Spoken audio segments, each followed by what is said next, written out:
So replacing the spark plugs on a 1995 Volvo 960 and related cars like this is relatively easy. The first step is to take off six T30 Torx screws that hold on the spark plug cover. Once the cover is removed, use a 10mm socket and a small extension to remove two 10mm bolts that hold in each of the six ignition coils. With the bolts for the ignition coils removed, give each a little bit of a wiggle and set aside, being careful not to damage the wiring harness. With the coils out of the way, use a 5/8 inch spark plug socket and a small extension to loosen and remove each of the spark plugs.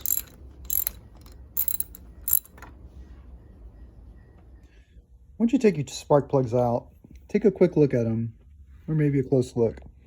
Sometimes they can give you a good idea of how your engine is performing. In my case, I see quite a bit of carbon buildup. It's not terrible, but some, which means that my engine's running a little bit rich, which I'll need to file away for later as something to possibly look at. These are my new plugs. They're Bosch R5. They're also Volvo branded plugs that I like. Nice plugs, added a bit of anti-seize to them, not too much. And then I've also used a piece of leftover hose to help thread these in here, because you never want to cross thread them. And the hose is a good way to sort of lower it down in there without causing any cross threading issues. All right, once you have the plugs just barely snug down, switch over to a torque wrench. Always use a torque wrench for this. It'd be so dumb not to use a torque wrench. If you don't own one, you can rent one. Though I suggest buying one so you know that it's calibrated correctly. You want 18 foot-pounds or 25 Newton meters, which is not very much.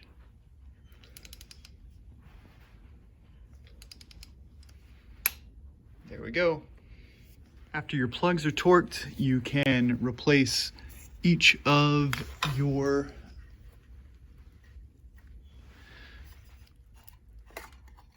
coils.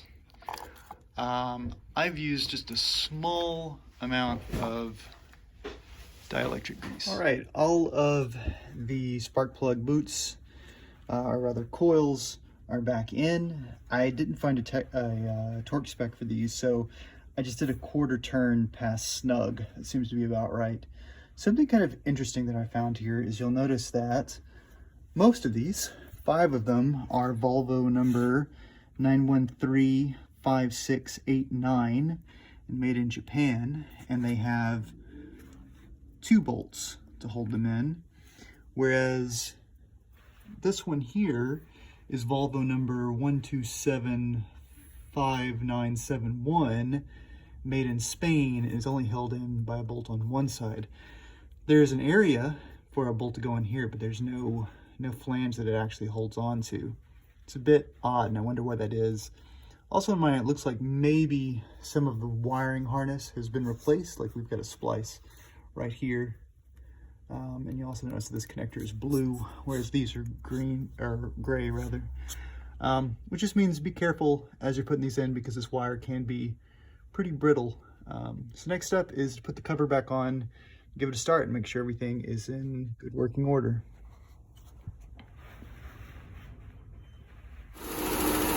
So everything is back together, and I have taken it for a nice spirited drive. No misfires. I would even say that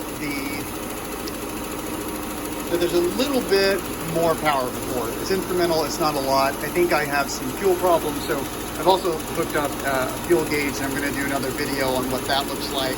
We're likely looking at replacing a fuel pump here. But doing great. I think that really one of the big improvements here was putting in the Bosch plugs. This had NGK plugs in it. I don't have any problem with NGK plugs. I've used them a lot on Japanese cars. They're good plugs, but I've never seen them recommended for this particular car. So that tends to imply that those weren't even the right plugs for this car. So I hope this is as easy for you as it was for me. Remember, be careful with the wires when you're in here. Other than that, changing out the spark plugs is pretty easy, and if it's been a little while, you do get a good bit of hour back. I will link in the description to the tools that you need, as well as the spark plugs that I used, and happy wrenching.